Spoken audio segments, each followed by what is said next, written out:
Saludos cordiales a todos los que en este momento nos están viendo. Saludos cordiales para todo el Perú, saludos cordiales para toda España. Bienvenidos a su programa cultural, artístico, literario, Harry Confidencias en el Tiempo. Como cada fin de semana y continuando con nuestro ciclo de entrevistas a autores contemporáneos, hoy estamos muy felices porque tenemos el honor de entrevistar a la poeta española Axia Waldflügel. Esperemos que nuestra invitada nos confiese todo lo que osadamente trataremos de preguntarla sobre su vida, su obra y algunos de sus proyectos culturales. Hoy sabremos las confidencias en el tiempo de nuestra invitada de honor, Axia Waldflügel. ¿Qué tal, Axia? ¿Cómo te encuentras? Gracias por aceptar nuestra invitación. Aixa.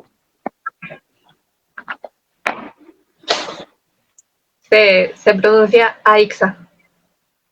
Aixia. Aixia. Aixa. Aixa. Ya, perfecto. Perfecto. Es complicado. Es un nombre bastante raro, por así decirlo. Pero Ya, es mi okay. primera, me tengo que acostumbrar a él. Perfecto. Bien, en nuestras manos tenemos la biografía de la poeta Waldflügel, porque bueno, se nos hace un poco difícil pronunciar su nombre. Dice, ¿no? Aixia Waldflügel nació en Mendoza, Argentina, en 1997, se mudó con su familia a España en 2004, se recibió de educación infantil en 2017, pero debido a la pandemia trabaja en el sector informático. Escribe desde los 7 años, destaca en lírica, ha colaborado con algunos autores en sus obras y numerosas antologías, así como en su obra en solitario. En 2022 publicó su primer poemario, Si solo el amor bastara, con la editorial Adarve. Recientemente ha ganado el concurso de poesía erótica organizada por la Diversidad Literaria, lo que ha supuesto un contrato editorial para su nueva obra literaria. Bien, también tenemos un sinopsis, ¿no?, de su obra, que es su primer libro que ha publicado, que lleva por título Si solo el amor bastara. ¿No? Menciona lo siguiente, que el amor es demasiado amplio y complicado para ser descrito o clasificado. Estos versos están conformados por trazos de historias lejanas, de momentos felices, de melancolía contenida y desamor, situaciones en las que te pierdes y te encuentras sin olvidar jamás que el mayor amor que uno ha de sentir es el amor propio. Bien, ¿no? Es la introducción, es la semblanza de nuestra entrevistada. Bien, mi primera pregunta sería lo siguiente. Aixia, ¿cómo fue tu infancia? ¿Cómo fue tu infancia? ¿Qué recuerdos tienes de Mendoza, el lugar donde naciste?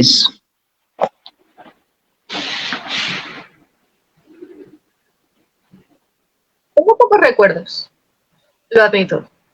Me acuerdo mucho de pasar mucho tiempo en familia, con mis primos y con mis tíos. Íbamos de casa en casa. Me la pasaba jugando mucho con mi hermano y con mis primos mayores, porque casi todos eran mayores que nosotros. Y también me acuerdo que estábamos mucho con mi madre y con mi abuela, porque mi padre fue el que vino a Europa a buscarse trabajo. Y ya un año después nos vinimos nosotros, cuando mi padre consiguió algo estable. Entonces, pocos recuerdos tengo yo de Argentina porque me vine aquí en 2004. Sí que he ido a Argentina, pero ya como visita, no me he quedado a vivir. Perfecto. ¿Cuántos años tenías cuando tu familia se mudó a España y, bueno, cuál fue el motivo del presente viaje? Tenía 7 años y el motivo es el motivo normal porque una persona de Sudamérica o de otros países van a Europa, que es intentar mejorar un poco la calidad de vida. Habíamos tenido unas cuantas experiencias malas en Argentina y decidimos buscar un trabajo y buscar nueva vida directamente en España. Más que nada porque es un país en el que se habla el mismo idioma, había bastante oportunidad de trabajo. Y estos años, toda mi infancia he visto a mis padres trabajar y ya por fin se ha labrado ya un sitio en España y creo que aquí se van a quedar. Perfecto. ¿Y actualmente qué parte de España te encuentras viviendo? En Guadalajara. es una provincia que está cerca de la capital, de Madrid. Normalmente cuando escribes Guadalajara tienes que explicar que es Guadalajara, España, porque la gente de normal piensa que es Guadalajara, México, porque es la que ha destacado. Guadalajara de México, Sí, sí, sí, perfecto, sí. pues, la más grande, más lujosa. Guadalajara, la capital, es más pequeña, más de pueblo. Es muy bonita y es muy antigua, tiene mucha historia. Y cuando paseas por los parques y tal, te explican la historia, ha tenido también su época musulmana. Y la verdad es que inspira bastante pasear por Guadalajara. Y luego ya si quieres un poco más de vida y por de fiestas y por las luces, pues tienes Madrid a 1 hora. Así. Estás como en el medio de los dos mundos. Perfecto. ¿Es cierto que tu familia te ayudó con el hábito por la lectura? Bueno, de acuerdo a lo que hemos podido ver en tu biografía. Sí. Mi madre escribía poemas y los guardaba, de adolescente escribía poemas y los guardaba en un cuaderno. Bueno, los guardaba en un cuaderno parecido a este, porque este cuaderno tiene sus poemas, entonces que ahora lo uso yo para escribir. Y durante toda su adolescencia escribió muchísimos poemas, pero lo fue perdiendo. Pero entonces hizo como un Becker. Cuando perdió los poemas, sacó muchos de memoria. Y esos son los que se quedaron para la posteridad. Y yo cuando crecí, según iba creciendo, son los poemas que yo aprendí. Eso y mi abuela que me regaló el libro de Becker cuando yo era pequeña, que es muy antiguo, pues de generación en generación. Y lo he tenido yo desde pequeña, que son las rimas de Becker y los poemas de mi madre. Y también, pues cabe destacar, por ejemplo, que mi abuelo era periodista, liberal, la pasó mal con Pinochet, pero, por ejemplo, entrevistó a Pablo Neruda. Entonces, pues te vas quedando con Perfecto. granito y al final le encuentras el gusto. Y entonces, de tanto que yo pensaba en las poesías de mi madre, que es que dice ella que me las sé mejor que ella, hace unos años le regalé la maquetación y la edición de sus poemas. Me gustaría que siguiera escribiendo, pero parece ser que para ella es un paso que ya ha dejado atrás, un recuerdo.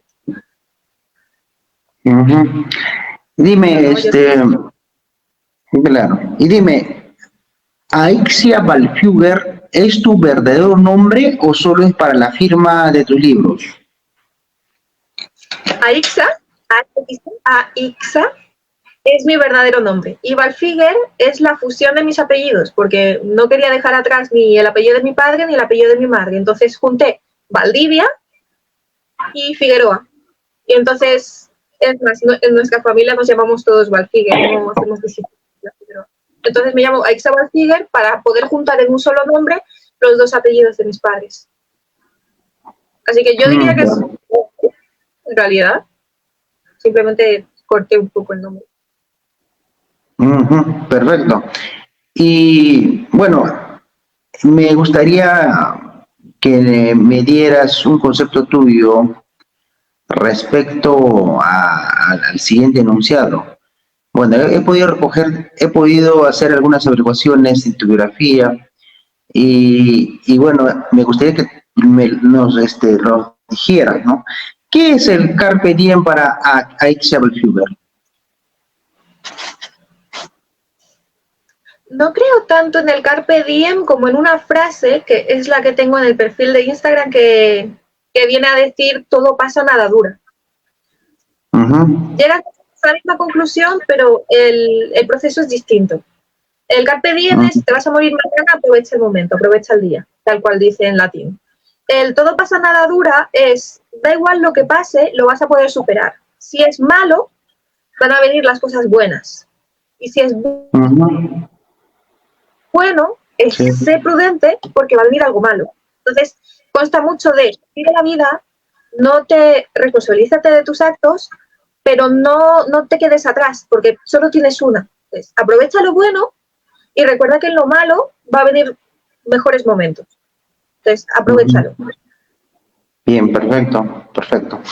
De acuerdo a tu biografía, te recibiste de educación infantil en el 2017.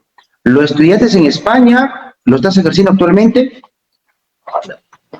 Lo estudié en España, lo ejercí unos años, pero debido a la pandemia, desde 2021 estoy centrada en otro sector, en el sector de telecomunicaciones. Y como es estable y me permite escribir y me permite este tipo de entrevistas y algunos eventos que me gustaría ir porque me gusta mucho la cultura, pues me he quedado en ese trabajo. Perfecto.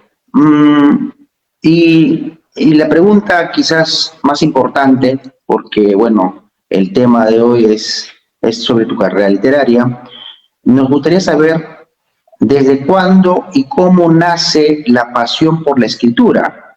¿Qué fue lo que llegaste a escribir primero, en este caso? Pues escribía cuentos de niña. En fin, no escribía poesía, escribía cuentos. Pues llegué a España y admito que estaba en un pueblo cerrado, un poco egoísta, un poco egocéntrico, y pues sufrí un poco con el acento que ya se nota que he perdido aposta.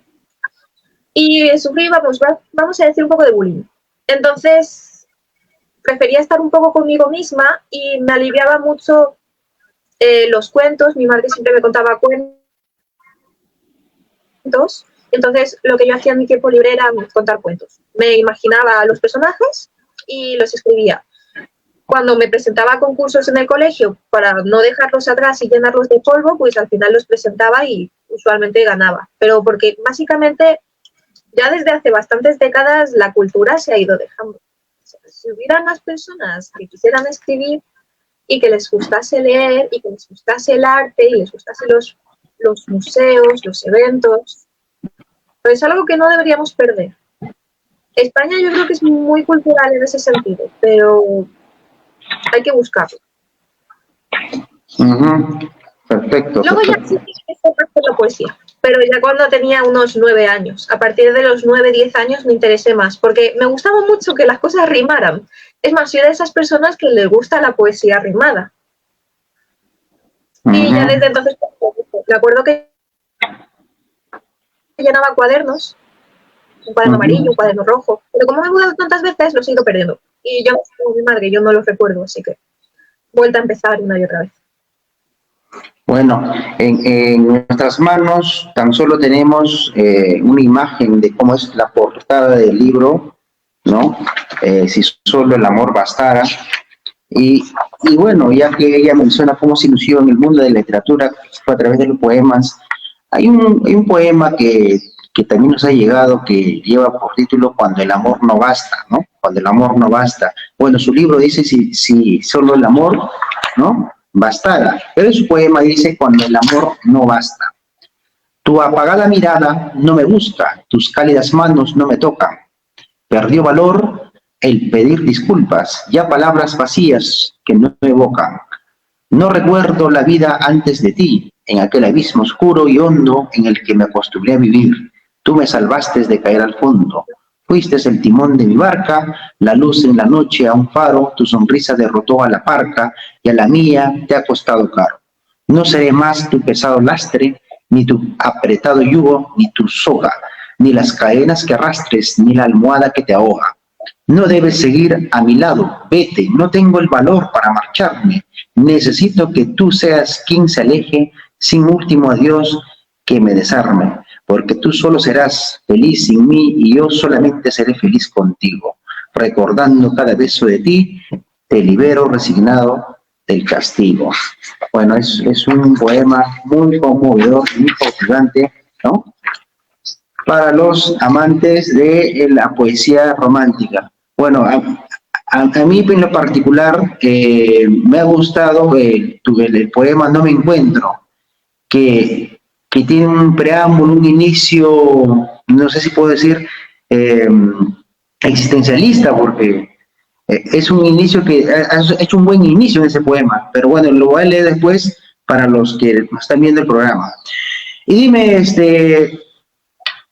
Aixia, ¿quiénes son tus referentes literarios? Sobre todo Becker y Lorca. Tus referentes literarios inicialmente, ¿no? Para que tú te adentres en tu mundo literario, ¿no? Tus primeros referentes literarios. Es que que los primeros son los mismos que sigo teniendo ahora mismo. Cuando yo me aburro, cuando me falta inspiración o cuando necesito leer algo, siempre voy a Becker y a Locke. Becker, pues, por su estructura, por esa forma tan modernista, tan romántica que tiene de escribir, aunque fuera de romanticismo tardío, esa vida tan sufrida que ha tenido. Y de Lorca, no tanto Romancero Gitano, sino su obra del poeta Nueva York, me inspira mucho, porque se nota cuando tú lo lees que tiene musicalidad, que sabe leer instrumentos, que tiene la cadencia que muchas veces se pierde en la poesía no rimada. Entonces, su poesía no rima, pero tiene muchísimo contenido y tiene el ritmo y tiene el compás. Y claro, está hablando de que él estaba en los portales de los edificios viendo cómo se caía la gente porque justo fue a Nueva York con el crack del 29. Y veía a la gente suicidarse y veía el desprecio por los negros, veía todo el desastre y todo lo imprimió en Poeta Nueva York. Y a mí ese libro me encanta leerlo. Y también me gusta Calderón de la Barca, que en sí no es poesía, pero el hecho de contar una historia, que es el teatro que tiene Calderón de la Barca, con Teatro Mundo o La vida es sueño, pero lo hace de forma rimada y yo creo que eso es muy bueno, yo creo que llega bastante. No es algo que se lea en los colegios, pero es muy interesante y a día de hoy sus versos siguen aquí, de La vida es sueño, por ejemplo.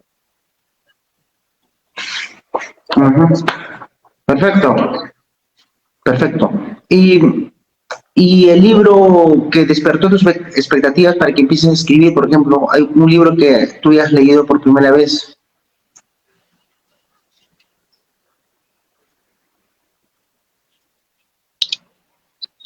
Es que cuando me metí en el mundillo, yo creo que solo había leído los poemas de mi madre, relatos de la selva, sobre todo cuentos. No me metí tanto en la poesía hasta que no llego a mis Manu Becker y los poemas de mi madre.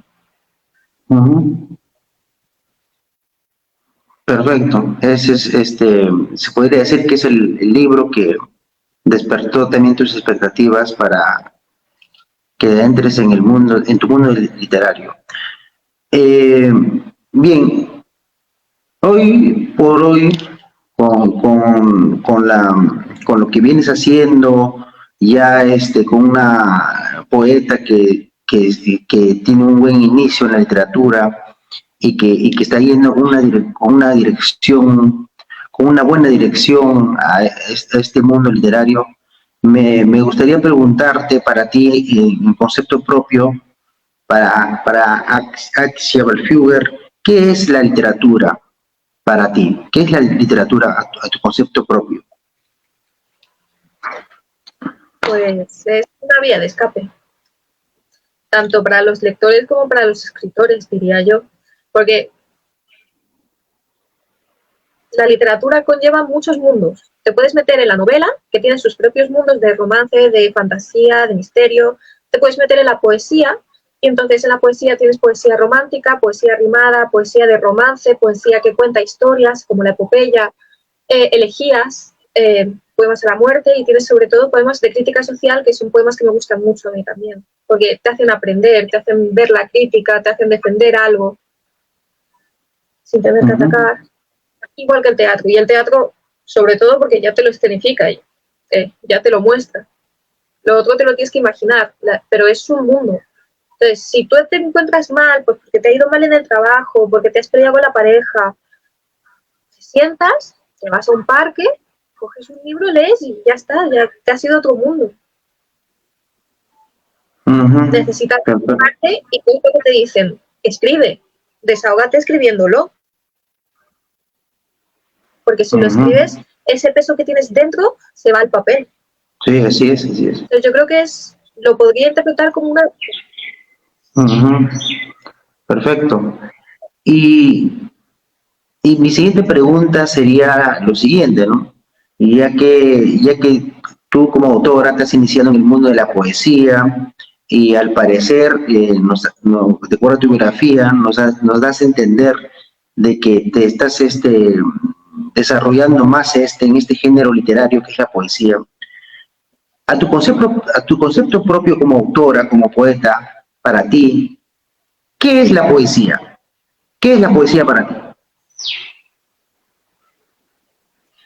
Es que la poesía es mi vida, es mi baile. Normalmente cuando yo estoy cocinando o cuando estoy limpiando, me pongo medio a cantar y eso realmente ayuda mucho porque es buscar versos. Entonces yo continuamente en el día a día estoy buscando versos. Cuando salgo a tomar el aire y me gusta muchísimo el paisaje, lo describo, pero lo describo en verso. Entonces yo lo tengo arraigado. Entonces me cuesta mucho pasar de escribir lo que suelo escribir, que es la poesía, a ponerme a escribir, por ejemplo, novela, porque tengo que cortar lo que yo ya he puesto porque rima. Digo, no rimes. Entonces corto y lo estructuro para que deje de rimar. Pero me parece mucho, mucho más bonito cómo está estructurado cuando haces como que cantas. Es como romántico, melancólico. Perfecto. Como que siempre está muy arraigada a mí, está dentro, es inherente a mí. Y dime, mi siguiente pregunta sería, ¿crees tú que la poesía actual está evolucionando? Bueno, te pregunto esto porque, bueno, sobre todo en mi país y supongo yo que en otros países, en algunos países no se lee mucho poesía, ¿no? Y eso es eh, como te digo, cuya prueba es en cada una de las ferias literarias que se presentan en cada país, las personas optan más por la narrativa que por la poesía. Eh, ¿Crees que la poesía está evolucionando actualmente? ¿Por qué en algunos países no se lee mucha poesía, según tu criterio? Sí, toda literatura evoluciona. La narrativa también evoluciona, igual que la poesía. Pasa Sí, sí. es que depende de cómo evolucione.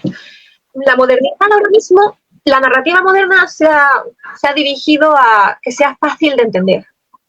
¿Para qué? Para que las personas, el problema de que no se lea tanto, voy a hacer un inciso aquí, es que estamos como muy ocupados y muy centrados mirando hacia nuestros planes. Tengo que hacer esto, esto y esto. Entonces, ya se ha perdido ese momento del día en el que te relajas y te pones a leer. Que es muchas veces cuando le preguntas a un lector por qué lees, dices, porque necesito relajarme, porque necesito ese momento. Entonces la gente lo busca quizás en las redes sociales, en algunos vídeos, en algunos memes, en vez de ponerse con un libro a leer. Y lo que tiene la poesía, por lo que no ha arraigado tanto con la narrativa, es que si bien la narrativa ha conseguido que sea fácil de leer y fácil de entender, porque sobre todo no se lee narrativa como tal en general, se lee sobre todo la juvenil, que eso tiene muchos romances, tiene mucho chisme, eso atrae, porque es como que te cuenta la vecina, oye, ¿sabes qué ha pasado con Francisco? Eso llama, acerca a muchos. La poesía siempre ha sido algo que es más lejano, más inalcanzable, con sus recursos literarios, con cambiar las frases. Entonces, la poesía como tal, la que conocíamos, la que hemos estudiado, se hace pesada porque te ponen en el examen un poema que tiene y te dice, cuéntale los versos, cuéntale la métrica, qué rima tiene, de qué habla, cuando quiere decir perlas, ¿qué quiere decir? Cuando quiere decir esta frase, ¿qué quiere decir? Y entonces, igual que la sintaxis, que a mucha gente no le gusta la sintaxis, ponerse a describir y hacer un texto, un comentario de texto sobre un poema es muy pesado. Entonces la gente luego cuando encuentra un libro, un poemario entre sus manos, dice, no, es que no lo entiendo. Entonces, no quieren esforzarse porque están muy saturados en su vida, porque tienen su trabajo, tienen sus amigos, tienen sus problemas, tienen sus familias. No quieren centrarse en tener que descifrar otra cosa. Quieren algo sencillo. Y por eso está evolucionando la poesía en ese sentido. Está evolucionando en una poesía fácil de leer, fácil de entender, pero que todavía no llega a mucha gente. Y no llega porque no hay tantos poetas como narradores y no hay tantos eventos que apoyen la poesía como quizás los trailers que existen o las ayudas en series, películas de las novelas. Porque una novela la puedes hacer película, la puedes hacer serie, puedes hacer sketches o vídeos cortos de redes sociales con partes de la novela, y es mucho más complicado hacerlo con la poesía, porque es mucho... No tiene una imagen concreta, es muy metafórica en ese sentido. Entonces, evoluciona. La parte mala de la evolución es que quizás algunas veces parecen frases de Instagram.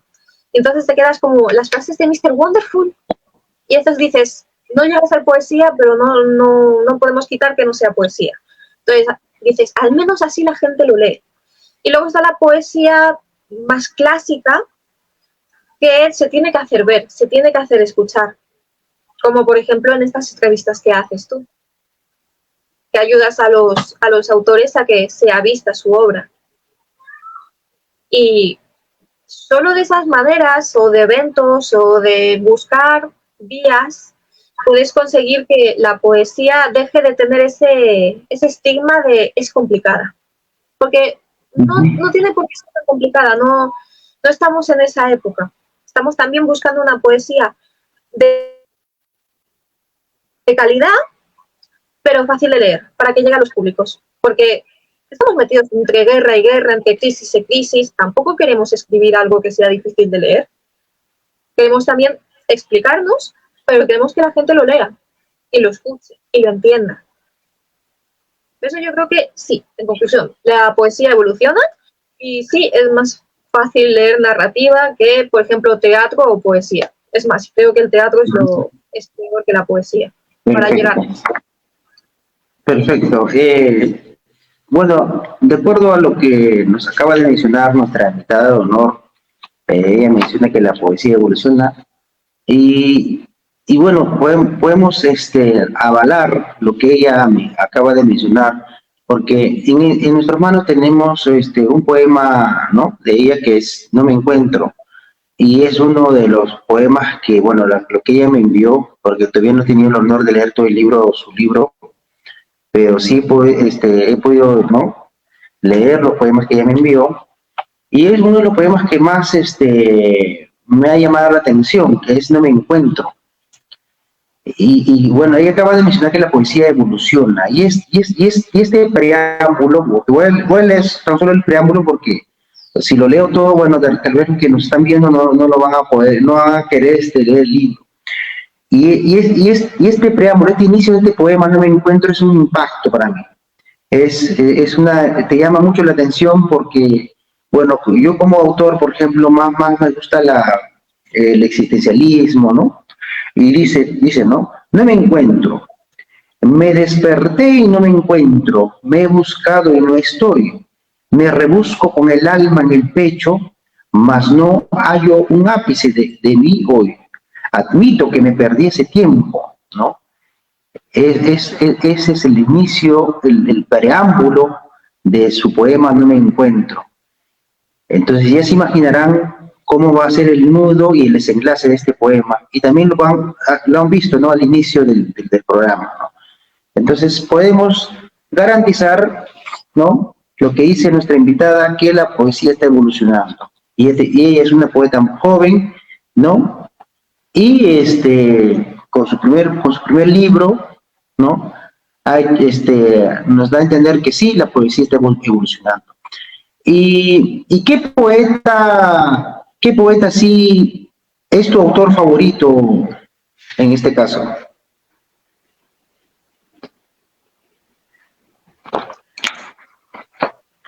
No me llevo a tener una obra completa de un poeta, sino su obra. Es decir, no todos los libros del mismo poeta me gustan o me siento atraída por. Entonces cojo pequeñas piezas y hago mi propio rompecabezas de los poemas que me gustan. Dentro de lo que cabe, podría mencionar que me gusta muchísimo Rubén Darío, Rafael Alberti, Miguel Hernández, me encanta Miguel Hernández. Obviamente Becker y Lorca. También me gusta mucho Gabriela Mistral. Es que me gusta la poesía moderna. Poetas que siguen vivos, ¿vale? Yo leo poetas que siguen vivos. Es simplemente que no los tengo tan arraigados en la cabeza como para decir que me inspiro muchísimo en ellos. Porque me gusta. Hay poetas muy buenos que también hace falta visibilizar.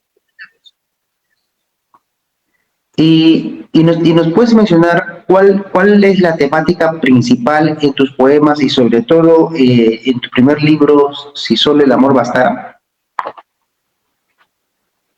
Bueno, aparte del amor, porque, bueno, dice que no, el tema principal es el amor, ¿no? ¿Cuál sería la temática principal, ¿no? Aparte, en este caso, del amor. La temática es, bueno, la temática es una moraleja en realidad, porque habla del amor. Amor, desamor, sobre todo desamor, traición, violencia de género, lo que tú quieras, pero la moraleja al final es, da igual en lo que estés metido, en lo que te haya pasado, en que hayas amado y no haya salido bien, en que te hayan traicionado, en que te haya pasado lo que te haya pasado, lo importante es que tú lo puedas superar. Lo importante es el amor propio. No pierdas jamás el amor propio por amar a otra persona. Viene a ser la conclusión. ¿Y por qué digo que no coincide del tema de este libro, que es el libro principal, el primer libro que tengo publicado, es de amor, porque escribo bastante, porque esa moraleja, esa colilla de amor propio, está muy arraigado en lo que realmente escribo, que es incluso más inaccesible que la poesía en sí, que es la crítica social. O sea, yo escribo crítica social sobre todo y está metida, vestida en este libro. Hay mucho de poesía, pero tiene ese toque, el toque de ha pasado algo, míralo de esta manera. Hay mucho también LGTBI, violencia de género, además de traiciones. Entonces, eso es la parte que he podido meter aquí. Sí que es cierto que tengo preparadas más obras que sí que son más crítica social, pero es más difícil que llegue a la gente. La gente obviamente no espera leer un libro de crítica social y que le emocione. Van más al amor o a los pensamientos o a uno mismo. No estoy generalizando, de verdad que no estoy generalizando, simplemente es mi experiencia a la hora de vender, estando en las casetas, en las ferias del libro, lo que la gente va buscando. Sobre todo porque busca gente que ya está muerta. Esa es otra. Como que no le tiene confianza a los nuevos autores. Y dime, ¿cómo nació tu libro Si solo el amor bastara? ¿Cómo llegaste a escribir este libro, en todo caso? En pandemia. Yo siempre escribía, pero no lo publicaba. Es más, tenía Wattpad cuando Wattpad recién existió, antes de que se volviera el Wattpad que es ahora, pero escribía novela. Entonces, cogí los poemas que tenía más o menos de la misma temática y estando en pandemia dije, bueno, voy a probar. Y probé y a la primera me funcionó, me sirvió, me dijo, me gusta mucho, tiene mucha calidad, nos encargamos nosotros. Firmamos contrato. Nunca pensé que fuera tan simple. Y el caso es que como mandé lo que tenía, mandé lo que tenía que me gustara, pues no escribí más, ni tenía guardadas más cosas, les envié lo mejor de lo mejor.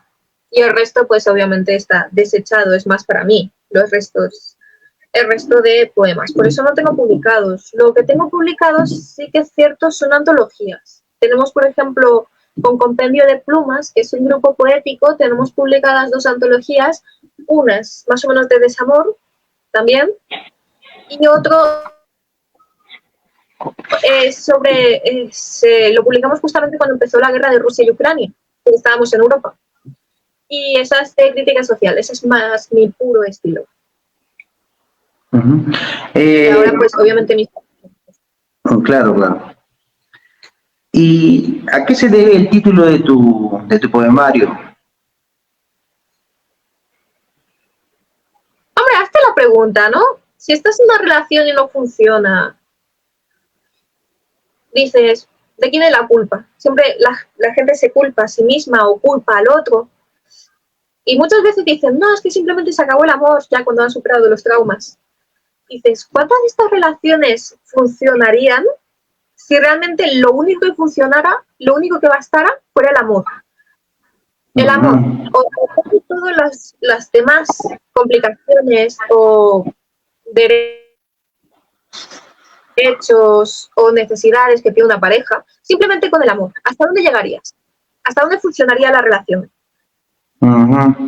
Y entonces justamente todos los poemas son escenarios donde el amor, donde solo está el amor, no está el resto. Y por eso la pregunta, si solo el amor bastara. Perfecto. Bien, entonces, ya que nos hablas del amor, ¿qué es el amor para ti? Uy, no sé, pues mira que yo no soy muy romántica. En principio yo en mi adolescencia, digamos, mi niñez, mi adolescencia, cuando todavía no había amado por primera vez, lo tenía muy idealizado, el amor. Sobre todo porque estudiabas la poesía, te leías unas novelas romanticonas y tenías súper idealizado. Igual que si ves ahora mismo una novela coreana, una novela turca, es más o menos. Luego, claro, llegas a la vida real, a la vida adulta, te enamoras de verdad, sufres de verdad y ya pues te das cuenta de que tienes que sacrificar cosas, no siempre, pero es muy complicado encontrar y de verdad me arrodillo ante esas personas que son capaces de encontrar a una persona y que no tengas que cambiar absolutamente nada de ti porque te viene todo hecho y le puedes amar y está todo hecho. No tenéis que preocuparos, por ejemplo, ni de cosas económicas, ni de cosas familiares, ni de cosas de amigos, ni de cosas de cómo gestionar el tiempo. Porque muchas veces está la rutina que te mata, están los trabajos, los horarios, el dinero, las familias, los amigos, que pueden resultar ser complicados, ser traicioneros. Entonces no tienes que adaptarte solo a tu pareja, no puedes simplemente amar a tu pareja, tienes que aceptar a su familia, aceptar a sus amigos, aceptar un sitio donde viváis, convivir con esa persona que quizás pues con la misma limpieza, con las mismas tareas. No somos robots. Es decir, no nos dicen, no nos mandan a hacer una misión, una tarea y nos vaya a funcionar todo exactamente. A veces fallamos. Y ahí una persona no puede estar al 50-50. A veces una persona tiene que estar al 90% y el otro tiene que estar al 10% y tiene que aguantar. Y hay personas que no aguantan. O hay personas que están tanto tiempo dando el 90% que obviamente se cansan y lo dejan. Y es normal y tienen todo el derecho. Entonces es muy complicado sobrellevar una relación. A veces no se cuenta, porque como se idealiza tanto, no se cuenta hay que tener paciencia, tolerancia, hay que entender, hay que tener empatía. No solo con el amor, no basta. No basta para que funcione al 100%. Si eres una persona poco empática, por mucho que ames a tu pareja, cuando vaya a venir un problema y no le des la mano y no la apoyes, vais a terminar rompiendo. Y si no rompéis, vais a terminar rompiéndola a ella o a él. Perfecto. Bien, entonces nuestra invitada nos ha dado el concepto a voz propia acerca del amor. Llegaste a ganar un concurso en poesía erótica organizada por la Diversidad Literaria. En el presente concurso presentaste un poema o un libro de poemas completo.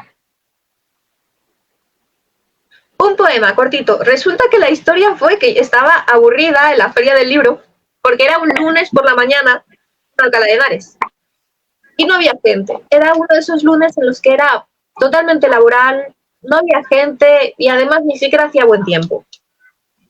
Entonces yo tenía una compañera estaba conmigo en la feria, pero estábamos a nuestras cosas. Entonces, yo tenía un cuaderno, porque siempre me llevo el cuaderno y siempre me llevo un boli, y le dije, dime 3 palabras y te hago un poema. Y entonces lo estuvimos haciendo varias veces y en una de estas escribí un poema que era, no llegaba a ser erótico, es decir, no es erótico, es más, a mí ese tema no se me da bien. Pero de repente estuve en internet, vi esa convocatoria y dije, por probar, y probé, no sé cómo. Es un poema pequeño de 10 versos, que no voy a recitar. Pero resulta que unos meses después me llegó el resultado de que había ganado. Y yo no me acordaba cuál era el premio, y lo tuve que buscar y era un contrato editorial. Entonces dije, lo voy a aprovechar, pero ya no lo puedo aprovechar con el libro que tengo terminado, porque ya estoy hablando con editoriales para publicarlo. Voy a hacer uno nuevo, también de crítica social, pero más enfocado también a mi perspectiva en primera persona de cómo va la vida, mi vida en general. La vida de un adulto en plena crisis y otra crisis y otra crisis, no estando en... Entonces, ¿se puede decir que tu otro estilo en poesía es la poesía erótica?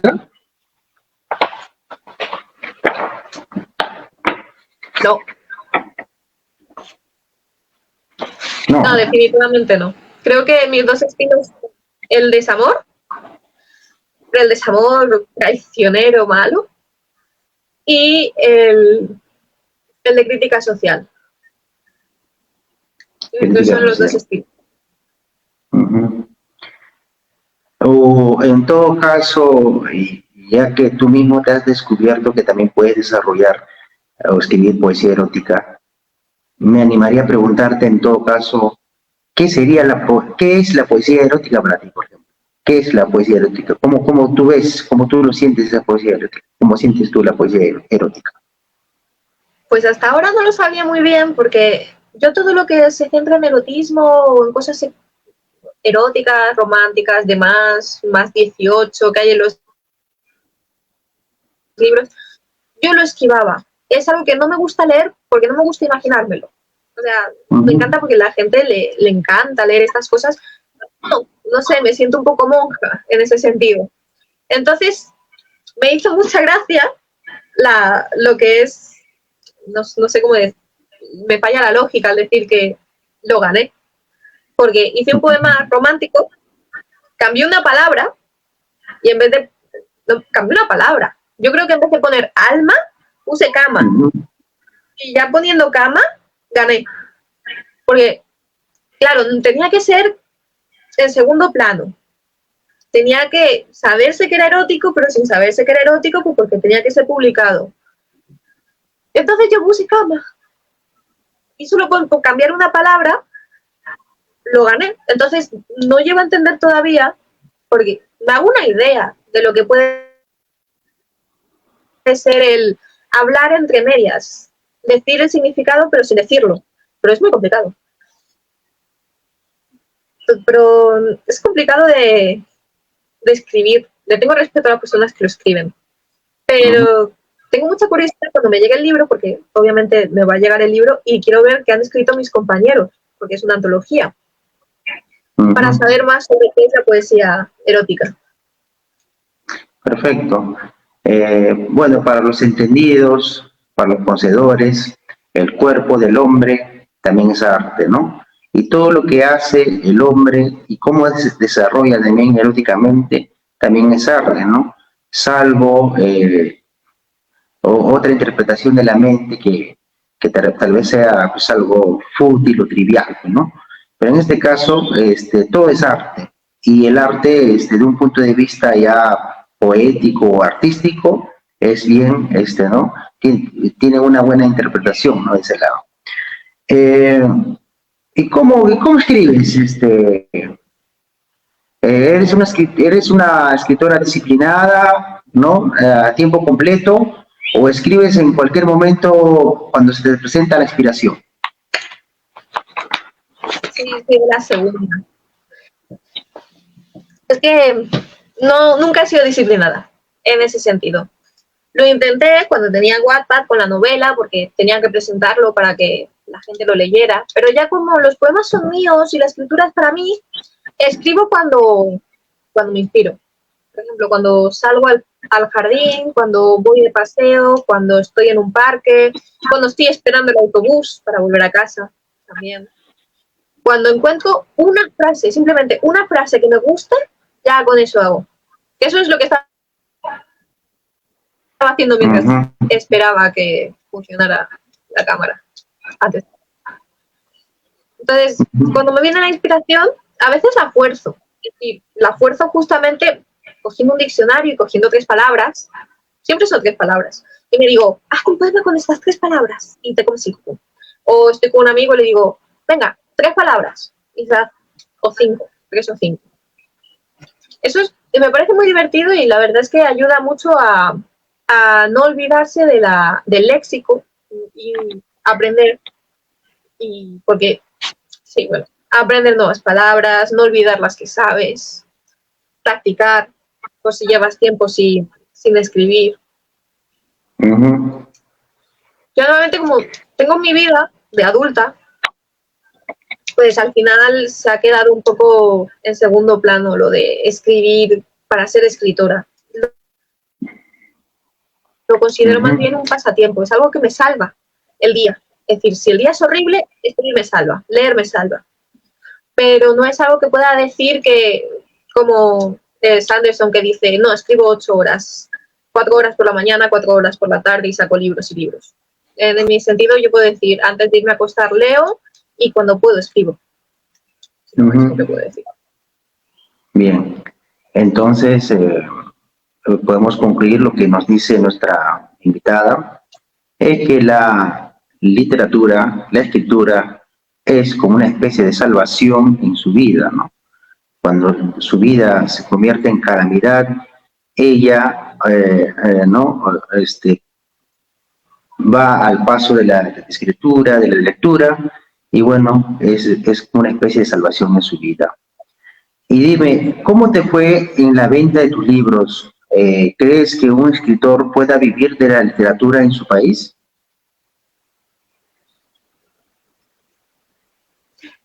Yo no, pero sí, yo creo que si te esfuerzas y realmente eres un Sanderson, que te planificas la escritura, sacas libros, haces muchísima publicidad, te centras en ello, haces contactos, te esfuerzas y escribes y borras y borras, escribes y escribes, yo creo que sí puedes llegar a dedicarte a la escritura.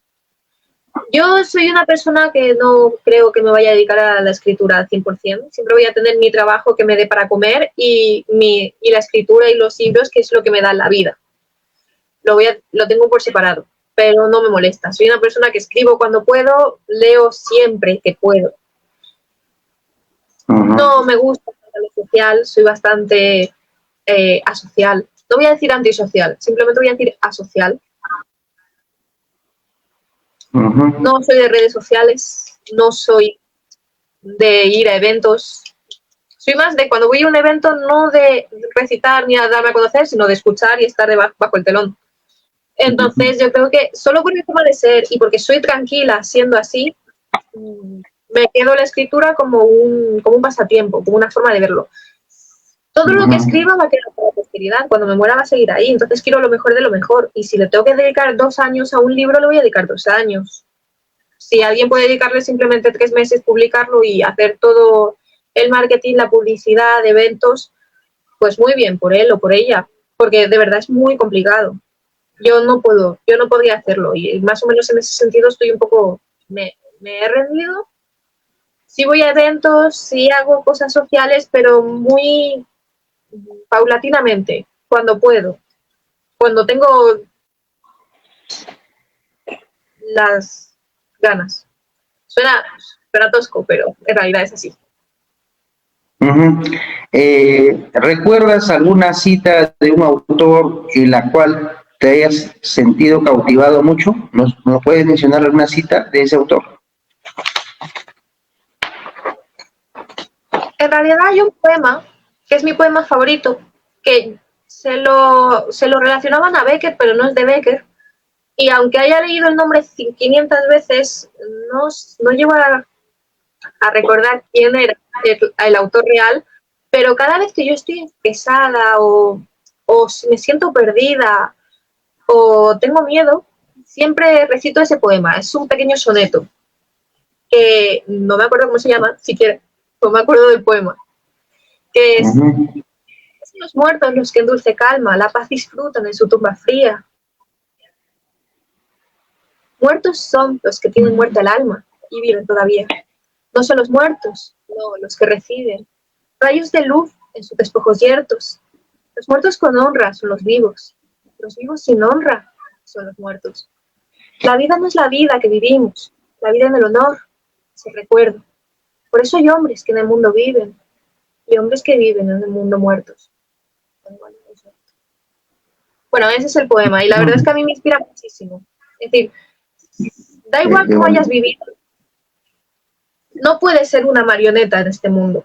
No puedes andar con las muñecas cosidas con hilos, diciendo, ya proveerá, o ya decidirá mi país, o decidirá mi familia, o decidirá mi pareja por mí, o mis jefes.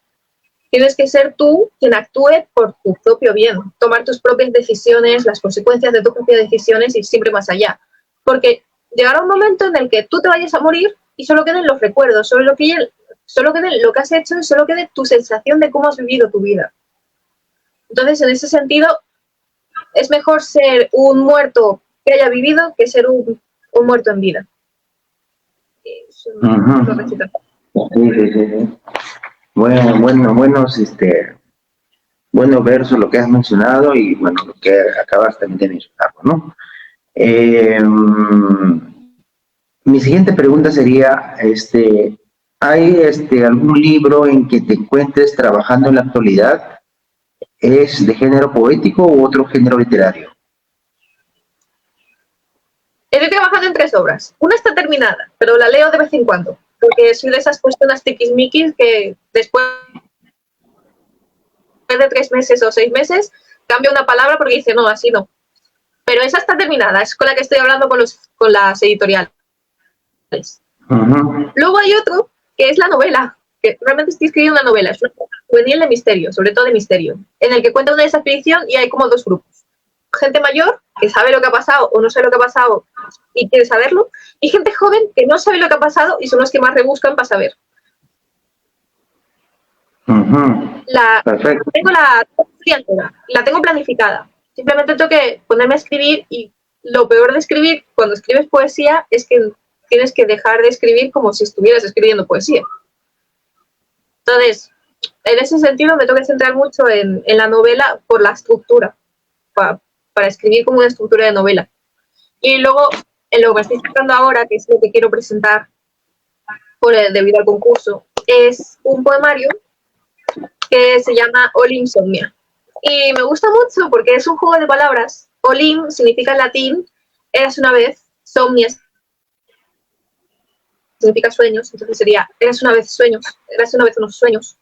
Y también, si lo pronuncias, sobre todo si lo pronuncias como lo pronuncio yo, Olinsomnia, es como Oli insomnia. Yo soy una persona que sufre insomnio, entonces es como, está todo relacionado y es como un juego de palabras divertido de Oli insomnia, otra vez aquí, porque sí que es cierto que la mayoría de los poemas, siento que hablo muy rápido, la mayoría de los poemas hablan sobre pensamientos nocturnos, sueños, pesadillas, qué acarrea la vida, a dónde vas a ir antes de morir, por qué estás siguiendo los mismos pasos que otra persona, por qué seguir el mismo sendero, por qué no apartarte de él.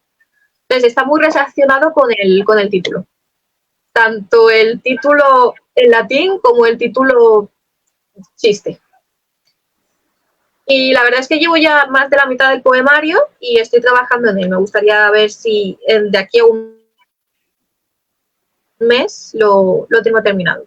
Yo creo que ese será mi próximo proyecto que publicar. Perfecto.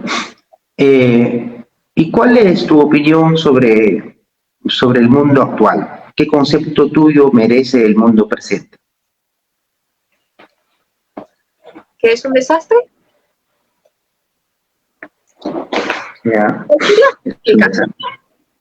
El problema es que el problema es que la historia es cíclica y siempre se nos está olvidando. No solo tenemos que aprender del pasado, tenemos que recordar el pasado, porque si tú estás en el colegio, te enseñan el pasado, llegas a la adultez y te olvidas, porque eso era historia y era una asignatura que aprobaste, vas a volver a tener a Alemania y a Italia votando a los que votan. ¿Por qué? Porque normalmente si tú te cansas de una cosa, te vas al otro extremo. Aristóteles decía que la virtud era lo que estaba en medio y nosotros no estamos buscando la virtud cuando estamos actuando, no al menos últimamente. Entonces, estamos entrando en crisis económicas, tuvimos una crisis en la pandemia, tuvimos una crisis, bueno, aquí en Europa tuvimos una crisis con Rusia y con Ucrania. Tenemos también problemas para poder independizarnos, alquilar, comprar, porque no tenemos dinero, porque la juventud hoy en día no tiene dinero, porque las ayudas van a otras cosas y nos dan ayudas y ayudas, pero no promueven. Necesitamos más vivienda, no se hace vivienda porque la gente quiere ser influencer, no quiere trabajar en la obra, no quiere llevar ladrillos. Y entonces, como no hay mano de obra para hacer casas, no se hacen más casas, empeora y no se puede regularizar los precios de las viviendas. No voy a entrar mucho en las quejas que tengo. Simplemente digo que todos los países tienen sus propias crisis. Y luego hay unas crisis que son mundiales. Y estamos en medio de una crisis mundial, estando dentro de una crisis del país. Y sin hablar si entramos en una crisis personal. Ahí ya te mueres. Y el problema es que estamos cometiendo muchos errores, en general, que no deberíamos cometer porque ya hemos pasado por eso. Pero en vez de tenerlo en cuenta, simplemente estamos pensando de forma un poco egoísta, pero es que no nos vamos a ser muchísimo mejores, que no va a pasar exactamente lo mismo que pasó hace 100 años. Y por otra parte, llegamos a la conclusión de si en este extremo estoy mal, en este estaré mejor. Entonces, si el socialismo es una mierda, vámonos directamente a toda la derecha. ¿Por qué? Porque no quedan partidos de centro, porque lo que busca la política es que en tu mente digas, esto lo va a solucionar. Si no es blanco, es negro. Ya no hay grises, no hay tono de grises. Y no hablo solo de la política, hablo en general con todas las crisis que tenemos. Esto era un ejemplo. Entonces, estamos en un compás. Estamos dando vueltas y vueltas y no estamos llegando a ningún lugar y encima nos estamos olvidando por dónde hemos pasado. Entonces, por eso digo que es horrible, porque tenemos muchos problemas. Puedes ser consciente de ello, puedes no ser consciente de ello, pero yo creo que tenemos que por lo menos leer las noticias y estudiar historia. Luego ya lo que cada uno haga es consecuencia de cada uno. La mayoría será lo que dirige el futuro.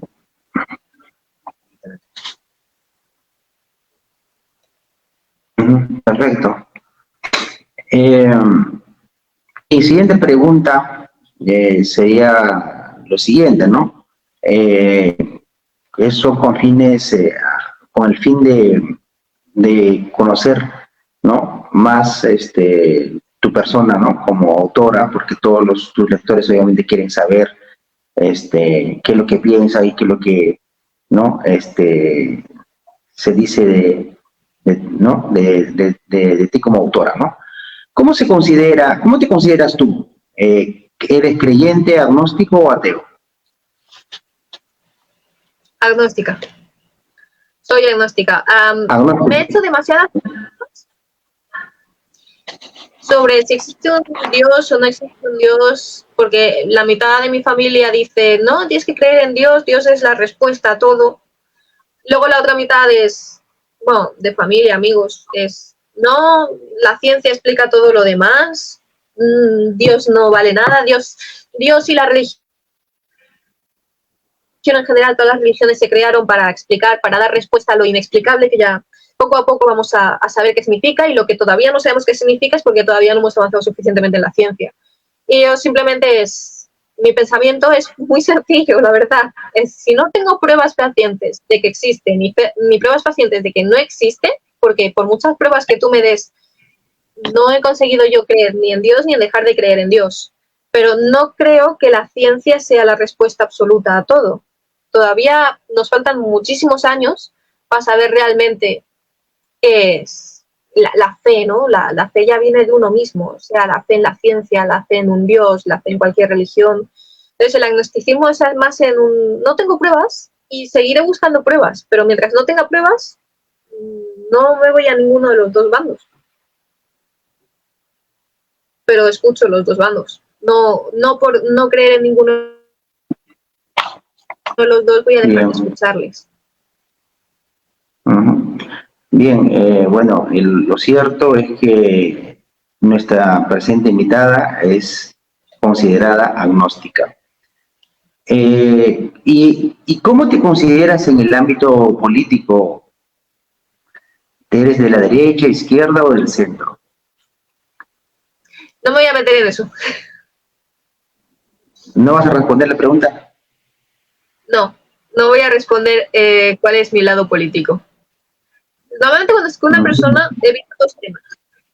No porque no quiera saber de ellos, sino porque suelen traer discusión, porque suelen haber discusiones acaloradas. Y yo en eso he aprendido a ser muy, muy cerrada. Una justamente la religión y la otra es la política. Yo solo hablo con política con mi padre y con mi hermano. Y ya como no tenga un amigo muy cercano, normalmente intento evitar esos temas. Bien, muy bien. A veces el silencio también es una respuesta y trataremos de cifrar el silencio de nuestra invitada respecto a su ámbito político, ¿no? A su concepto político. Pero bueno, quizás con algunas preguntas podemos decir de qué lado está, ¿no? Pero sería como incomodar a nuestra invitada. De repente en nuestras próximas entrevistas tratará de decirnos de qué ámbito político está. Bien, y dinos, ¿qué opinas tú del feminismo actual? ¿Qué concepto tienes del feminismo actual? Vamos a explicarlo por partes. El concepto de feminismo lo acepto, yo soy feminista. El problema es que se ha deconstruido el concepto, el significado, el enunciado. Entonces, el feminismo nació como la igualdad entre hombres y mujeres. ¿Qué pasa? Que los que no saben no saben qué significa, pues obviamente decir feminismo es como que dar valor a las féminas, a las mujeres. Entonces, mucho de ese pensamiento arraigó, incluidas mujeres que sean ignorantes en ese tema, es del que las mujeres tienen que tener ese derecho. Que no es así, porque eso no es el feminismo, eso es embrismo en todo caso. Igual que existe el machismo, existe el embrismo. ¿Qué son? Pues son justamente los extremos. El extremo de que un hombre tiene todos los derechos es el machismo. En el que una mujer tiene todos los derechos es el embrismo. ¿Qué hay en el medio? Igualdad. ¿Cómo se llama la igualdad? Pues no se llama igualdad, se llama feminismo. ¿Por qué? Porque todo esto, aunque lo empezó un hombre, todo esto es para dar valor a las mujeres, porque las mujeres realmente no tenían derechos. Y aunque en muchos países ya hemos llegado a una idea, un idealismo parecido al de la igualdad que se buscaba, es decir, tanto hombres como mujeres son feministas, porque tanto el hombre como la mujer es feminista. Hay otros en los que todavía no se ha arraigado, en el que todavía el hombre es el que tiene el poder. Y muchas veces se confunde. Y se lleva como que el feminismo es el extremo. No es así. Pero la gente como que quiere crear... todavía tienen sus comentarios de... Alguien pega un frenazo. Ay, no, si es que la que conduce es mujer. O estáis comiendo. Que esto, por ejemplo, es un choque de culturas que yo he tenido con Argentina. Yo, si quedo con alguien, pago a medias. Y eso es algo que ha estado siempre presente. Pero sí que es cierto que en otros países no está tan presente y está bien visto. Pero, por ejemplo, una de las cosas por las que nosotros lo vemos mal es porque dices, me estás invitando con dinero a algo que quizás yo luego tenga que pagarte. Como que no queda en igualdad. ese sentimiento el que tenemos las mujeres cuando nos quieren invitar y no nos conocemos y no hay confianza. Estamos en el sentimiento de, tú me estás pagando por algo y yo cómo te lo voy a devolver, porque te puedo pagar mi parte. Es decir, si quedamos cada uno paga el 50%, estamos en paz. Si pasa algo bien, si no pasa, bien. Porque no tengo ese resquicio de mierda, perdón. Él me pagó y yo se lo tengo que devolver. Entonces te quedas pensando en el hombre, quiere algo, pero si tú quizás te sienta mal porque te dice, no, porque yo te invité al café, yo te invité a la comida o lo que sea, y es como sienta mal. Y el hombre también no se puede gastar todo un dineral solo por proteger a una mujer. Me parece absurdo. La mujer desde hace ya décadas trabaja, que se compre sus cosas. Si tú le quieres regalar algo, pues ya le regalas algo, pero que se pague sus cosas, que se compre sus detalles, que le invite si quiere, si hay confianzas, igual que uno invita una vez, otro invita otra vez. Yo, por ejemplo, no hago eso, a mí que me paguen por Bizum.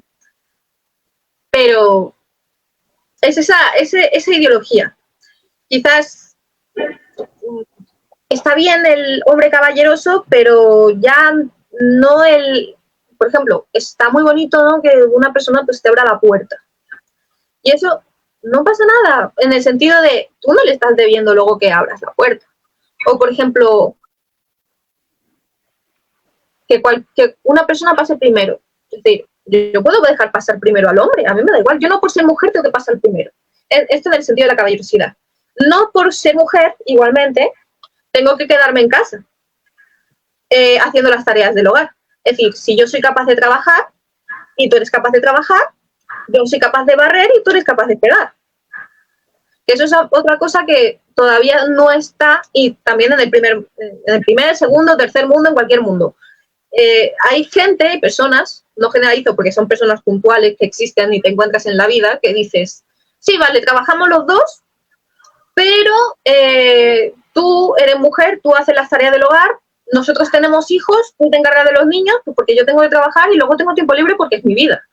Y entonces es en el sentido de que le estás dando responsabilidades a la mujer que son propias de la mujer. Ahí es cuando empieza el efecto, el machismo. En el sentido de,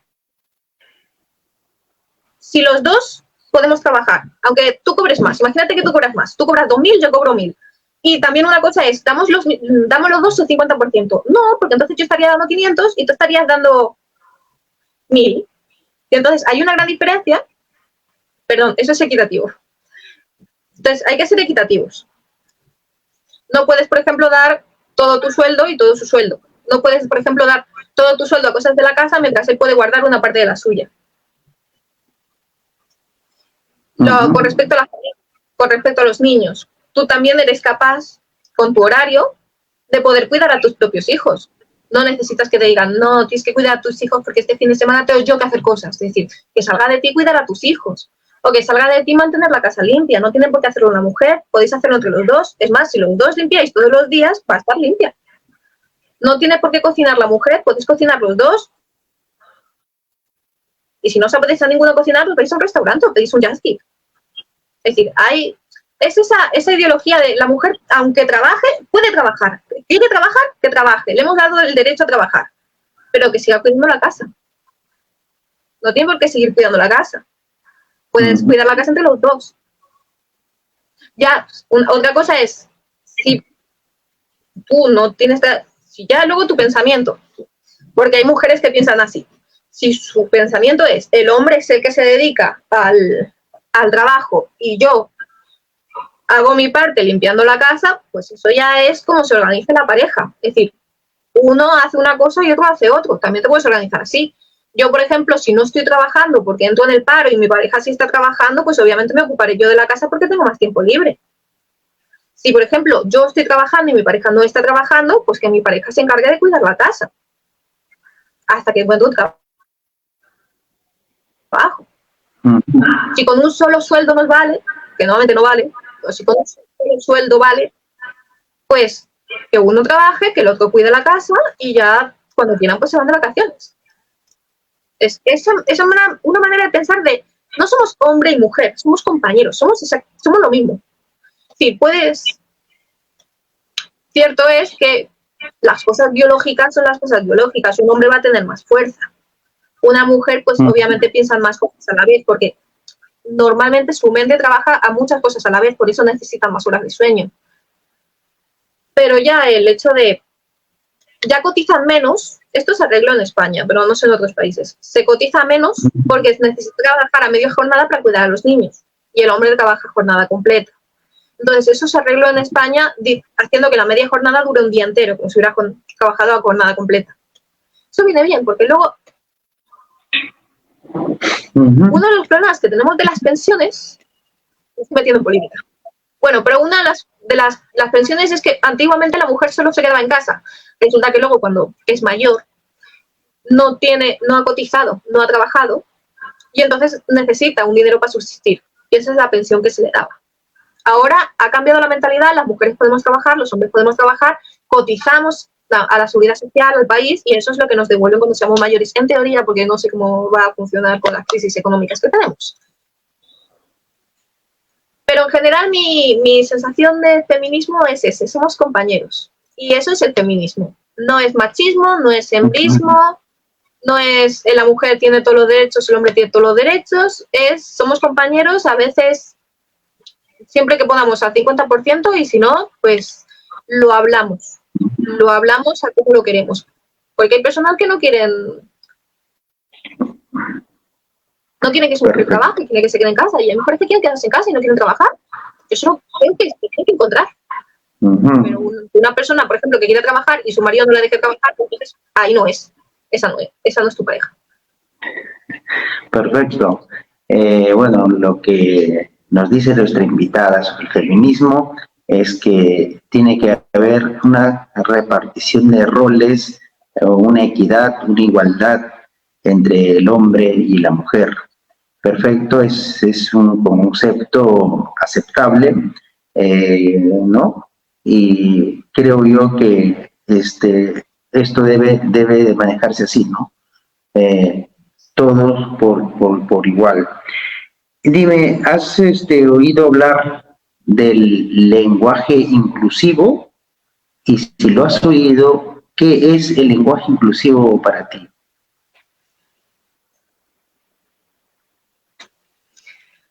No me voy a meter mucho en lo que es el lenguaje inclusivo. Yo solo digo que no estoy tan a favor del lenguaje inclusivo. Es decir, yo creo que el castellano es tan rico, tan bueno, que no necesitamos cambiarlo para decir ella o terminar todas las palabras en e. Es decir, para eso pues hacemos una modificación del latín como del italiano y ya está. Ya, por ejemplo, si no te consideras ni hombre ni mujer, pues usa, por ejemplo, palabras, aprende, ¿no?, del diccionario y usa palabras que sean para ambos géneros. Y si no se puede, ya dices tú, bueno, en todo caso, sé que si no se puede usar hombre o mujer y no me puedes referir a tú por lo que sea, pues ya decido que me llames así, aunque no tenga significado para ti. Es decir, por ejemplo, si tú no te consideras ni hombre ni mujer, pero eres más cercano a uno que otro, pues que sea ese. Pero cambiar todo el lenguaje por ese pensamiento, yo creo que se puede hacer un sacrificio por su parte, en ese sentido. Y no voy a meter mucho porque es muy complicado. Lo que sí digo es que, hablando de lenguajes inclusivos, esas mismas personas que quieren que se cambie el lenguaje de femenino, masculino y de género y de plural y de todo, aprendan lenguaje de signos, aprendan braille, porque esas personas solo se pueden comunicar con personas especiales. Tú, si estás en una fila de supermercado y la otra persona es sorda y le quieres decir pues que la dejas pasar, pues no puedes porque no te va a entender. Y si tú, por ejemplo, aprendes el mínimo de lengua de signos, no te digo que aprendes mucho, solo un poco, pues ya puedes comunicarte con ellos. O en braille es mucho más complicado. Yo en braille no he sabido aprender. Pero al menos hace un intento de que la literatura llegue al braille, el teatro, las canciones lleguen a lengua de signos. Yo creo que antes de complicarnos, si pudiera poner un orden, antes de complicarnos con el lenguaje inclusivo de género, podríamos implicarnos más en los lenguajes inclusivos que hay y que no son famosos, no se extienden, no se enseñan a todas las personas. Ujú. Y más porque no, de verdad que no me quiero mojar en ese sentido. Es que es muy complicado lo del lenguaje inclusivo. Yo, por ejemplo, no hablo lenguaje inclusivo. Si alguien lo habla, lo puedo llegar a entender. Y no me voy a quejar. Simplemente de que yo no lo hablo. Perfecto. Y ya que tú te encuentras en España y tienes varios años de tu vida en España, mi siguiente pregunta sería, y bueno, la pregunta que te voy a hacer es una tradición, creo yo, en ese país que se realiza. ¿Y qué opinas tú sobre la corrida de toros en el país? ¿Tú estás de acuerdo que se prohibiera o estás de acuerdo con algunos conceptos de algunos españoles que dicen no, esa es una tradición, una historia de España, no se le debe quitar? Y bueno, ¿tú qué opinas? ¿Qué opinión tienes al respecto? Estoy a favor de que se quite. No. La plaza de toros, muy bonita. La vestimenta, muy bonita. El arte del toreo lo puedo llegar a entender si es jugando, pero ya matar al animal le estás haciendo sufrir. Le estás metiendo en un círculo del que no puede salir y le estás aventando para que vaya contra ti y para burlarse de él y para clavarle bastillas y para terminar matándolo. Así que, sinceramente, estoy a favor de que se haya quitado. No creo que ningún sufrimiento animal valga la pena como arte.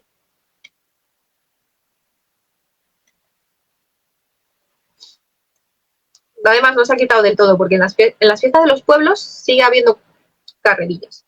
Por ejemplo, están los Sanfermines. Los Sanfermines sigue siendo una manera suave de lo que es el arte del toreo, de la tauromaquia. Y los únicos que salen dañados en principio, porque luego no se sabe qué pasa fuera de los bastidores, son los humanos. Entonces, si tú estás en una corrida de toros, sales corriendo, te pilla un toro y te mata o te pincha, pues ya es culpa tuya, tú has querido correr delante del toro. El toro no tiene culpa, al toro no se le debería matar por eso. Tú has salido, tú has querido, tú te has muerto. Bien, entonces está en contra de la corrida de toros y bueno, creo yo que es una opinión muy acertada y muy favorable en ese sentido. Y dinos, para ti, ¿qué es importante? ¿El autor o la obra? La obra. La obra. Si fuera por el... Hay muchas obras que yo no leería. Porque, exacto, sí. Bueno, voy a dejar... esa sería la frase. Es decir, hay muchos poemas de poesía, de narrativa, que te encanta el libro, vas al autor porque te ha emocionado y quieres saber más del autor y descubres su vida y dices, no, porque lo leí. Se me cae un santo. Entonces, lo mejor es quedarse con la obra. Yo creo que lo importante es la obra. Perfecto. Dinos lo siguiente. No sé si te animas a responder la siguiente pregunta. Y bueno, si no lo deseas tampoco no lo puedes responder. Es muy respetable tu respuesta. Actualmente tú, ¿cómo te sientes? ¿Más argentina que española o más española que argentina? Curioso. No es que no quiera responder, es que no puedo responder. Porque igual quiero vivir en España, no me iría a volver a vivir a Argentina, pero me encanta Argentina y mi familia está allí. Me gustaría viajar muchas veces a Argentina y todos los años a verlos como visita, pero me quedaría en España, como que ya estoy arraigada en España. Pero sin embargo, si juegan las selecciones en el Mundial, voy con Argentina. Y cuando me gusta comer, aunque me encanta la comida española, nadie me puede quitar el asado y los alfajores. Entonces, estoy muy mezclada. no puedo renunciar a ninguno de los dos. Me siento tan española como argentina. Por eso cuando me preguntaste si me presentabas como española o como argentina, dije como española porque vivo aquí. Pero realmente no soy solo argentina de nacimiento, sino que tengo las costumbres argentinas todavía y las tengo arraigadas aquí en España. Claro, creo ese problema, no sé si llamarlo problema o ese inconveniente, tuvieron los autores como Julio Cortázar, ¿no? Que él nace en Bruselas, pero tenía padres argentinos, pero él se consideraba más argentino que europeo. El caso, por ejemplo, de Borges, él era un autor, escritor argentino, pero más aprendió de literatura en Suiza e incluso muere en Suiza. Y bueno, esto te lo pregunto y que quede grabado quizás como evidencia lo que tú acabas de mencionar. Esto de repente va a repercutir en el momento que tú como autora en los próximos años de repente ganes algunos premios connotados, destacados, la cual como tú autora conoces. Entonces va a haber un momento, ¿no? Ella es, ¿no? Argentina, wow, ¿no? Ha ganado el premio tal, ¿no? O lo de España dirán, no, ella es de España. Entonces, este tipo de cosas o este tipo de inconvenientes no va a suceder, pues tal vez como les pasó a Cortázar, algunas veces a Borges o a García Márquez, que los colombianos decían que él odia a Colombia, él se siente más, más español, o como Vargas Llosa, por ejemplo, ¿no? Vargas Llosa tiene una doble nacionalidad, por ejemplo, en el caso de nuestro país, él tiene la nacionalidad española, y acá en Perú no, él no es peruano, él es español, ¿no? Y así. Pero bueno, en fin, ya con el tiempo, de repente otras entrevistas, darás ¿no? otra de tus opiniones al respecto. Dime, ¿has leído los poemas de Elvira Sartre? Y si lo has leído, ¿qué opinas sobre la poesía de esta poeta que en España que también está dando mucho que hablar? Pues sé que han dado mucho que hablar, pero no me he parado a leerlos. Si tienes algunos por ahí te puedo dar. Pero sinceramente, el tipo de la poesía controversial, por así decirlo, no es el tipo de poesía que digo leo por el chisme. Entonces, no me ha llegado. No me ha llegado un poema físico, con lo cual no he leído. Perfecto. Muchas veces en mi sección de noticias siempre digo, 10 poemas de tal, y los leo. Pero nunca pienso en la controversia, nunca pienso en la biografía del autor. La pone, de verdad que la pone. Lo llevo en los poemas. Entonces, por ahí te digo más que es la obra que el autor. La verdad es que no le presto mucha atención al autor. ¿Y has leído la poesía de Irene Vallejo? Sí. Me gusta mucho la poesía de Irene Vallejo. Perfecto. Bueno, al menos. Te pregunto esto porque, bueno, estas dos autoras que yo te acabo de mencionar en España, al igual que tú, se han iniciado desde muy joven en la literatura y hoy por hoy ¿no? Están dando mucho que hablar, ¿no? Y están teniendo una buena trayectoria literaria. Bien, y esperemos que con el tiempo, con el pasar del tiempo, pasar los años, tu nombre también esté figurando dentro de estos tops de estas poetas españolas, ¿no? Que también está dando mucho que hablar y estamos seguros que lo va a hacer así. ¿Has alguna poeta joven que te llame la atención por sus escritos actualmente? Bueno, ya nos dijiste que es Irene Vallejo. Aparte de Irene Vallejo, otra autora, poeta joven que te esté llamando la atención. Joven.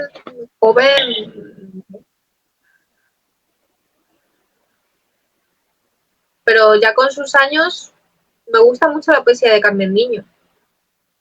Escribe sobre mi poesía a dos voces, que yo tengo una gran debilidad a la poesía de dos voces y yo creo que no se escribe tanto, o yo no la encuentro tanto como me gustaría. Pues muy bonitas, como mezcla de teatro con la poesía, es mucho más romántica, tiene mucha más lírica que el dramatismo, pero no te centra en contar solo la historia, sino que va por los sentimientos, como la lírica. Perfecto. No es la más joven, pero yo me gusta mucho la poesía de Carmen Niño, que además es aquí de Guadalajara, en España. La pregunta sobre tu condición política como poeta no lo respondiste, pero también nos mencionaste que otra de las cosas, otro estilo poético que tú escribes es la temática política, la temática social, sobre todo la social, es lo que mencionaste. Entonces quizás en el día que tú llegues a publicar este poemario, podamos determinar realmente de qué lado político está nuestra invitada, ¿no? En todo caso. Y bueno, esperemos con ansias ese día, ese momento para descifrar esta incógnita que nos tiene a nosotros atrapados de qué lado político estás, porque obviamente si tú desarrollas el ámbito de la temática social en tus poemas, vamos a ver de qué lado político estás, ¿no? Pero bien, eso será a futuro. Dime, ¿has leído la poesía de César Vallejo? ¿Has leído algún poema de este poeta?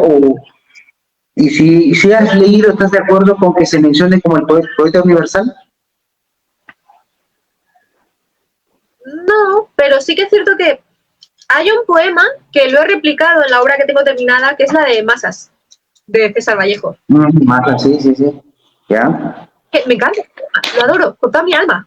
Y el siguió muriendo. Vinieron otros mil. Y dice, venga, levántate. Y el hombre, venga, siguió muriendo. Me encanta ese poema. O sea, me encantaría saberme de memoria para recitarlo ahora mismo. Precisamente Vallejo escribe ese poema cuando se encuentra en España. Y Vallejo precisamente pues escribe este poema en esos enfrentamientos que España tuvo, ¿no? En esos enfrentamientos internos, en las guerras civiles y todo eso, ¿no? Entonces sí, ¿no? Mayormente la mayoría de los lectores de Vallejo se identifican con Massa, ¿no? Y bueno, uno de ellas eres tú. Dime, ¿qué proyectos literarios vienen ahora? ¿Qué libro vas a publicar después de tu poemario Si solo el amor bastara? All Insomnia, del que estoy trabajando, saldrá a principios del año que viene, me imagino, como máximo. El otro poemario en el que estoy trabajando con editoriales puede ir a largo plazo, porque las editoriales últimamente tienen las agendas muy apretadas. Entonces, igual uno puede publicarlo en 6 meses o otro puede publicarlo en 2 años. Entonces, lo importante es tenerlo ya y saber que va a ser publicado, saber que verá el mundo y que lo leerán, pero no tengo fecha. Y la novela la estoy escribiendo.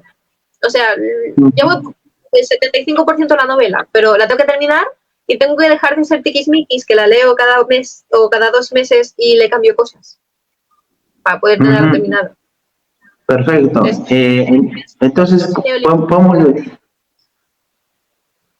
podemos decir que no solamente tú te desarrollas como poeta también, sino como novelista, ¿no?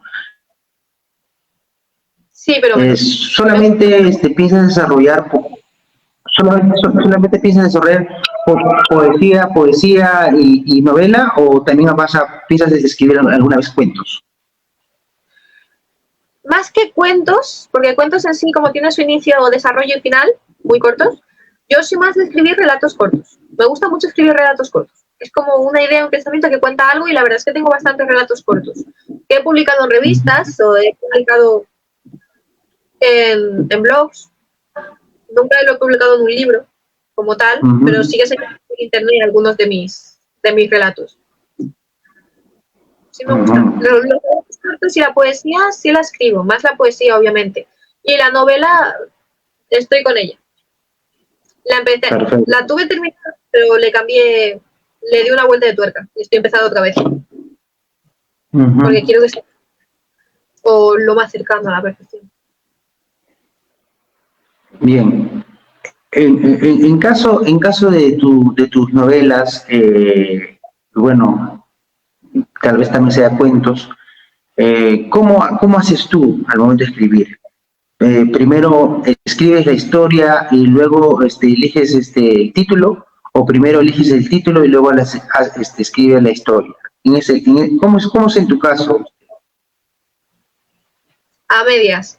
Primero voy paseando con mis cascos, imaginándome escenas que nunca pasarán gracias a mi ansiedad, y cuando encuentro escenas que dices, ¡uy, lo que me he inventado!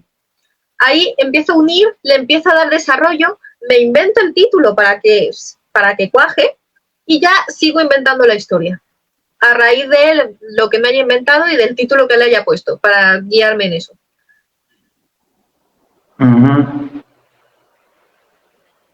Perfecto. Y la novela, la novela, ¿cómo lo escribes? En un solo, mejor dicho, de un solo tirón, en una semana, en un tiempo determinado, o lo escribes por partes y esperas el momento adecuado como para poder darle más contenido, o tienes tus apuntes. ¿Cómo haces en caso de tus novelas, por ejemplo? ¿Haces tus apuntes, apuntas los nombres de los personajes, las escenas, o lo escribes todo de uno solo? Escribo por partes.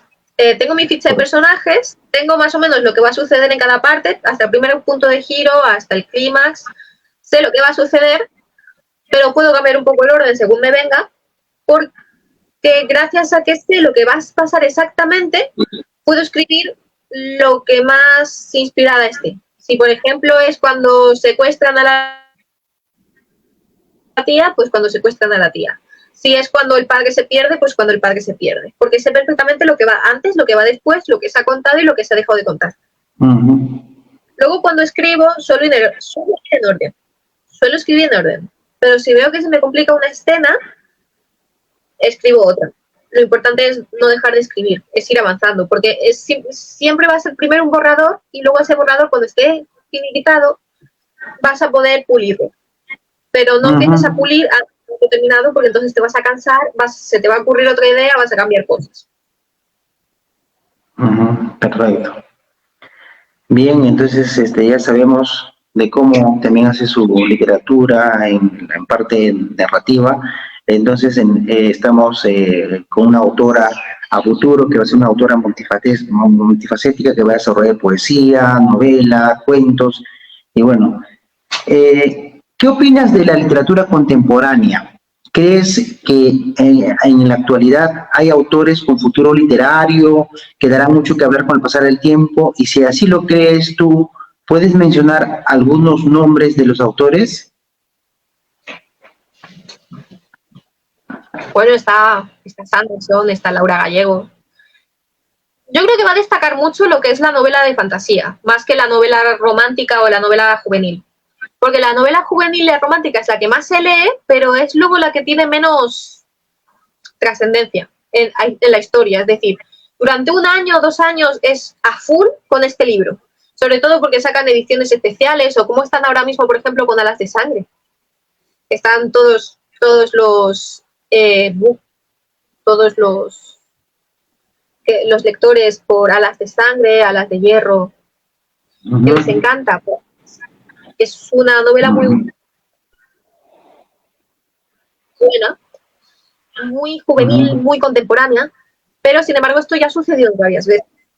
Y ya depende del futuro, yo no puedo leer el futuro, pero yo creo que ese tipo de novela, más la de fantasía, las históricas, van a tener mucho más arraigo que las que son solamente juvenil y romántica. Tú puedes meter juvenil y romántica con fantasía y entonces lo va a leer más personas, como que queda más arraigado. Yo creo que ahora mismo el subgénero que más se está leyendo o que más se está arraigando es la fantasía, por lo menos en novela.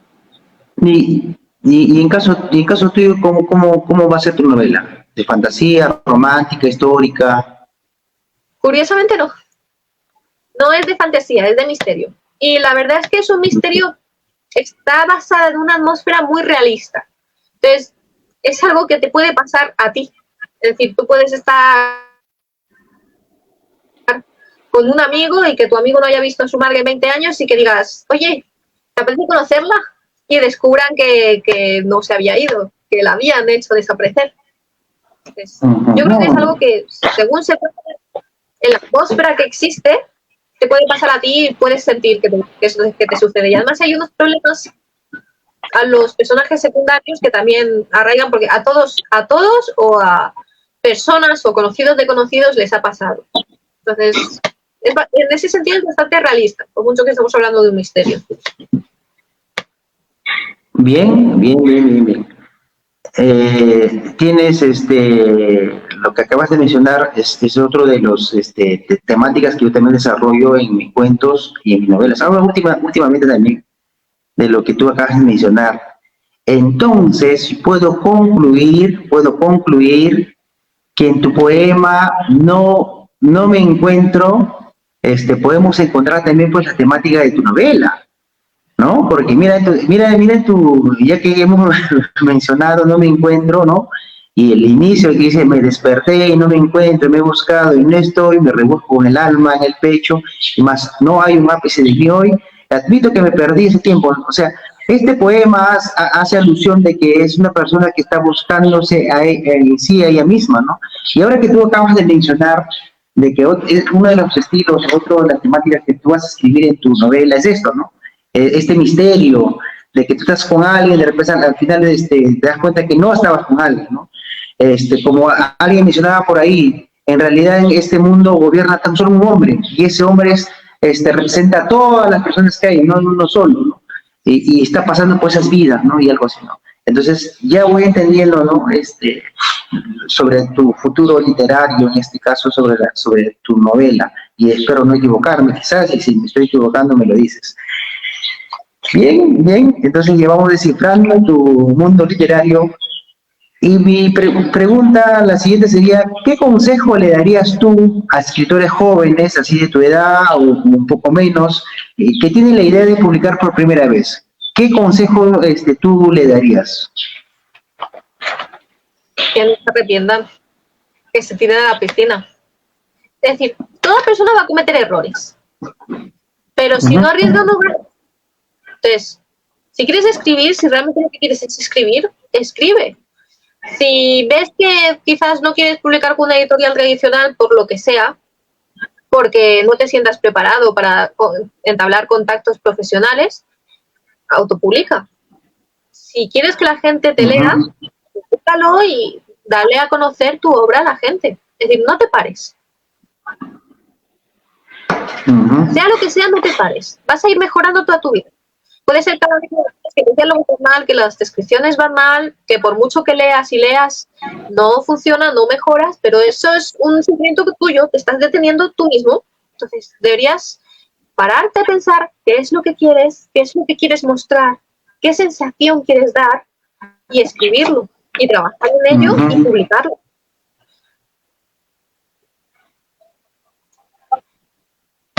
Y sobre todo leer. Bien, no es un buen consejo. Sé que eso es el consejo más básico del mundo. ¿Qué quieres hacer? Lee. Pero sí, hay que leer. Si no lees. Bueno, mi última pregunta ya para cerrar esta secuencia. Tú, para que tú escribes tu poema, y actualmente tu más libro que vienes escribiendo, ¿has participado de algún taller literario o eres una autodidacta literata que está escribiendo a base de sus lecturas? Soy autodidacta. La verdad es que nunca... Me llama la atención algún que otro taller, pero nunca he participado. Nunca he ido a ningún taller. Más bien, simplemente soy autodidacta, escribo según siento y según leo. He leído mucho que me ha dado mi propia voz. Me siento muy a gusto con los versos que escribo, con la forma de escribir y con la forma de recitar que tengo, declamar. Y la verdad es que voy a estar toda mi vida aprendiendo, pero por ahora no he ido a ningún taller. Muy bien. Unas preguntas quizás rápidas y las respondes, ¿no? Concisas y en pocas palabras. ¿Qué libro te ha cambiado la vida?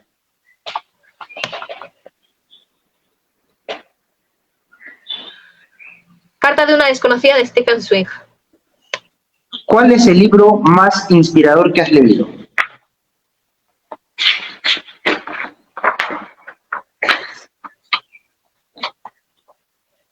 Poeta en Nueva York, de Lorca.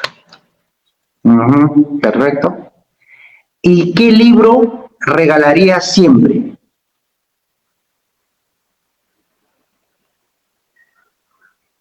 Sobre Los Ángeles, de Rafael Alberti. ¿Qué libro has leído muchas veces? La maldición del arquero, y no me acuerdo del autor. Ya, bueno. ¿Y qué libro te encuentras leyendo actualmente? Una novela de misterio culinario que se llama Exquisitos Crímenes para Pies, de Orlando Irving. Perfecto. Bien, ahora te voy a presentar la lista de varios autores. Vamos a empezar con dos autores, en la cual tú vas a quedarte con uno, sin decirme el por qué. Bueno, ya vamos a entender tu elección de por qué tú lo eliges, ¿no? Y te menciono dos autores y te quedas con uno. ¿Miguel de Cervantes Saavedra o William Shakespeare? Miguel de Cervantes Saavedra. ¿Miguel de Cervantes Saavedra o Antonio Machado?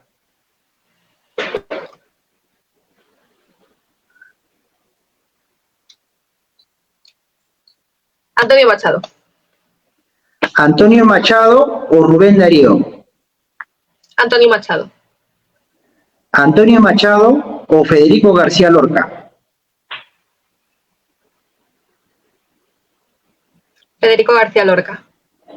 ¿Federico García Lorca o Miguel Hernández? Federico García Lorca. ¿Federico García Lorca o Juan Ramón Jiménez?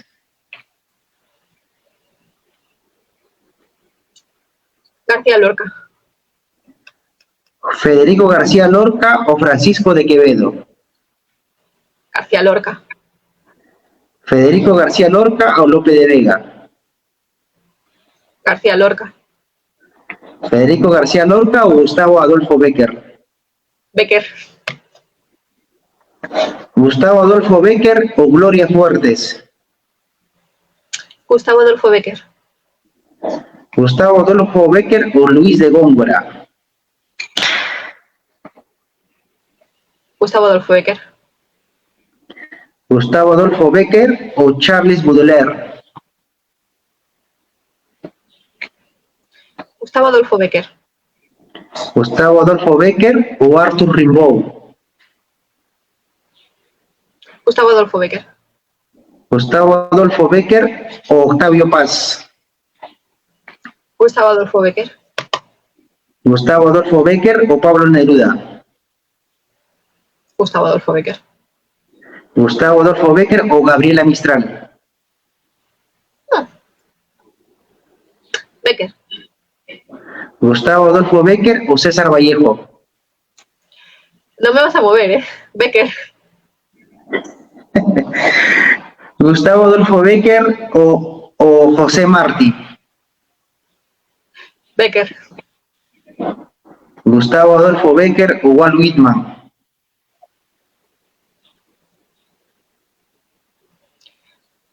Bécquer. Perfecto. Muy bien. Es es tu respuesta final, Gustavo Adolfo Bécquer, respecto a los lista de autores que te hemos presentado. Bueno, y ya llegamos a la última secuencia de esta entrevista y bueno, ahora nos puedes mencionar cómo pueden adquirir tus libros o cuáles son tus redes sociales para que puedan seguir tus lectores. Mis redes sociales son prácticamente Instagram y Facebook, sobre todo. Y lo podéis encontrar bajo el nombre de Aixa Valfiguer, que es como me llamo, que es como está escrito ahí abajo. Y es Aixa Valfiguer. Podéis buscar solo Valfiguer y va a salir Aixa Valfiguer, no hay muchas. Y mi libro se puede encontrar en Amazon, en el FNAC y también se puede encontrar, puedes buscar el libro directamente, está en varias librerías por internet y sobre todo también en la editorial Adarve. Dentro de la editorial Adarve también se puede encontrar.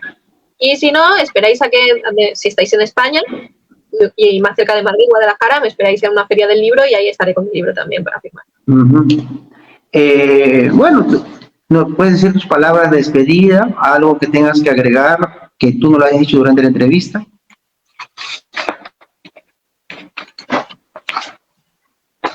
Muchas gracias por dejarme estar aquí. Ha sido un placer. Soy bastante social y tengo la lengua muy afilada con respecto a temas que debería callarme a veces. Ya me arrepentiré si lo escucho, pero bueno. Estoy muy feliz de haber hecho esta entrevista.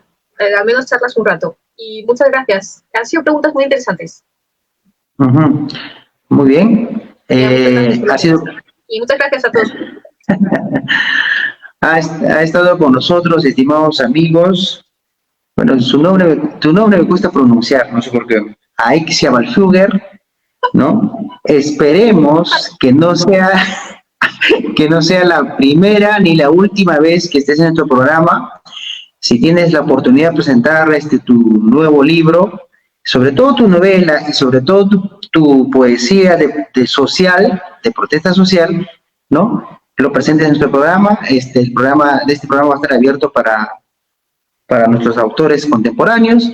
Y bien, ha llegado el final de nuestro programa. Gracias por vernos, gracias por estar con nosotros, ¿no? Esperemos que no sea la primera ni la última vez para hacerte esta entrevista, y también puedes presentar tu libro, como te lo mencionaba. Nuestro próximo invitado también será un poeta joven, ¿no? Es peruano, ¿no? Y no se pierdan pues la secuencia de cada fin de semana de nuestro programa. Muchas gracias y saludos cordiales a todos.